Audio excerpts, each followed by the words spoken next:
Chapter 22. Jesus again used parables in talking to the people. The kingdom of heaven is like this. Once there was a king who prepared a wedding feast for his son.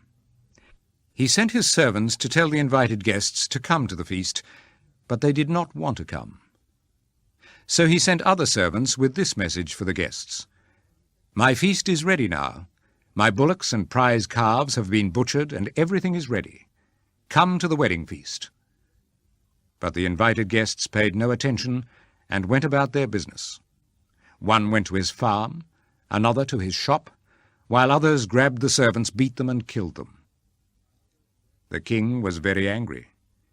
So he sent his soldiers, who killed those murderers and burnt down their city. Then he called his servants and said to them, "My wedding feast is ready, but the people I invited did not deserve it. Now go to the main streets and invite to the feast as many people as you find." So the servants went out into the streets and gathered all the people they could find, good and bad alike, and the wedding hall was filled with people. The king went in to look at the guests and saw a man who was not wearing wedding clothes. "Friend, how did you get in here without wedding clothes?" the king asked him. But the man said nothing. Then the king told the servants, "Tie him up hand and foot, and throw him outside in the dark. There he will cry and grind his teeth." And Jesus concluded, "Many are invited, but few are chosen." The Pharisees went off and made a plan to trap Jesus with questions. Then they sent to him some of their disciples and some members of Herod's party. "Teacher," they said, "we know that you tell the truth. You teach the truth about God's will for man, without worrying about what people think, because you pay no attention to a man's status. Tell us then, what do you think?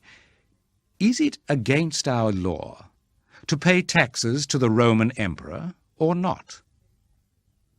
Jesus, however, was aware of their evil plan, and so he said, "You hypocrites! Why are you trying to trap me? Show me the coin for paying the tax." They brought him the coin, and he asked them, "Whose face and name are these?" "The emperor's," they answered. So Jesus said to them, "Well then, pay the emperor what belongs to the emperor, and pay God what belongs to God." When they heard this, they were amazed, and they left him and went away. That same day some Sadducees came to Jesus and claimed that people will not rise from death.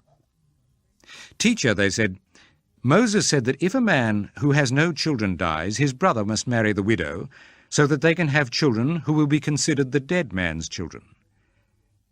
Now there were 7 brothers who used to live here. The eldest got married and died without having children, so he left his widow to his brother.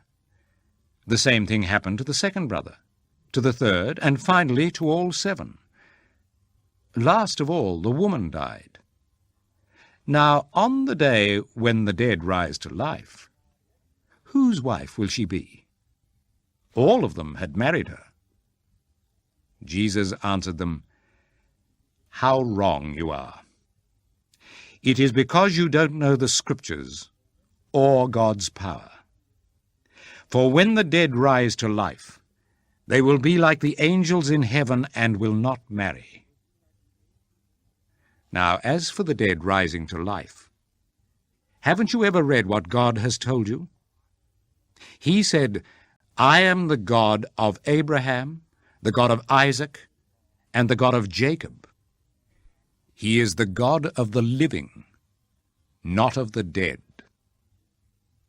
When the crowds heard this, they were amazed at his teaching.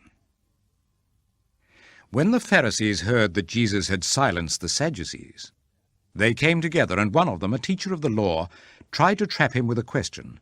"Teacher," he asked, "which is the greatest commandment in the law?" Jesus answered, "Love the Lord your God with all your heart, with all your soul, and with all your mind. This is the greatest and the most important commandment. The second most important commandment is like it. Love your neighbor as you love yourself. The whole law of Moses and the teachings of the prophets depend on these two commandments. When some Pharisees gathered together, Jesus asked them, "What do you think about the Messiah? Whose descendant is he?" "He is David's descendant," they answered. "Why then," Jesus asked, "did the Spirit inspire David to call him Lord? David said, 'The Lord said to my Lord, sit here on my right until I put your enemies under your feet.' If then David called him Lord, how can the Messiah be David's descendant?" No one was able to give Jesus any answer, and from that day on, no one dared to ask him any more questions.